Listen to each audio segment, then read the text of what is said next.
Guys মই এতিয়া দোকানৰ পৰা আহিছোঁ আৰু এতিয়া মই তিতা ফুল বনাম। তিতা ফুল আপোনালোকে খাইছেনে নাই নাজানো, মই কিন্তু তিতা ফুল মাছৰ মাথা দি বনাম। এয়া তিয়াই থৈছোঁ আৰু এয়া তিতা ফুল এতিয়া মানে তিয়াই থৈছোঁ। এয়া এতিয়া বনাম মাছৰ মাথা দি। বাৰু মই কেনেকৈ বনাওঁ কৈ যাম, আপোনালোকে চাব বাৰু। কেৰাহী গৰম হৈছে আৰু মই এয়া তেল দি আছোঁ এতিয়া আৰু তেল দিলোঁ।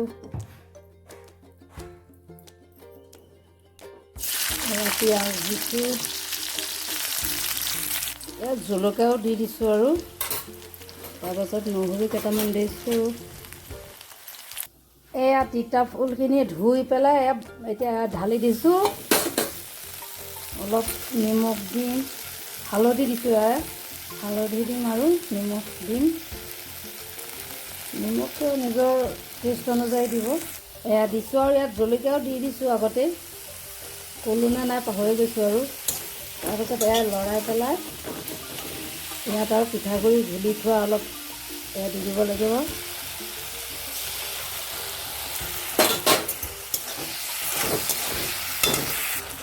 মই তাককৈ বনাইছোঁ, আমাৰ ঘৰত খোৱা মানুহ কম, সেইকাৰণে আমি মানে এনেকৈ বনাওঁ আৰু।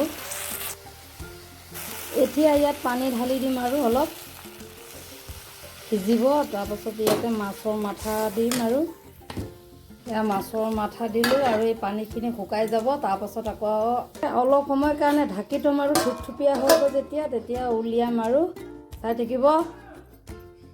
এয়া মোৰ তিতা ফুল মাছৰ মাথা দি বনাই হৈ গ'ল। অকণমান মই টেষ্ট কৰিম, তাৰপাছত ভাতৰ সৈতে খাম।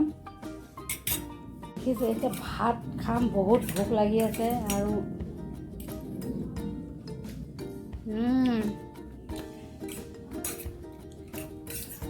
মোৰ তিতা ফুল বনাই ৰেচিপিটো কেনেকুৱা হৈছে ক'ব, আৰু ভাল হৈছে নে বেয়া হৈছে, আৰু যদি বেয়া হৈছে কমেণ্ট দিব, ক'ব যে তই ভাল বনাব পৰা নাই। মই কৈছোঁ নহয়, মই বনায়ো ভাল পাওঁ, খায়ো ভাল পাওঁ, কিন্তু সদায় ভিডিঅ'টো বনাব নোৱাৰোঁ, খোৱাৰ সময়ে নহয়গৈ। সকামকাকৈ বনাওঁ ৰাতিপুৱাতে আৰু সেইকাৰণে কেতিয়াবাহে দুপৰীয়া আহি বনাওঁ। তাৰপাছত এতিয়া মোৰ ভিডিঅ'টো ভাল লাগিলে লাইক আৰু ছাবস্ক্ৰাইব কৰি দিব আপোনালোকে। এইটোৱে আৰু আপোনালোকৰ আগত মোৰ বহুত বহুত ধন্যবাদ থাকিব। বাৰু এতিয়ালৈ ভাত খাওঁ মই।